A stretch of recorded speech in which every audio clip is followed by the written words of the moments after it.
sabbia d'argento, solo noi, sempre noi. Il sole ardeva gli occhi tuoi di desiderio, il cielo scottava come i baci miei, tutti per te.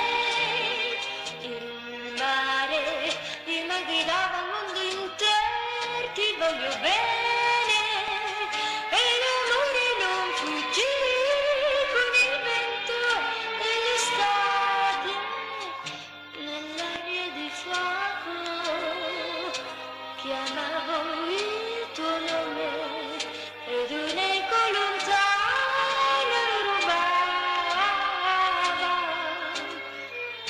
la tua rapinetà.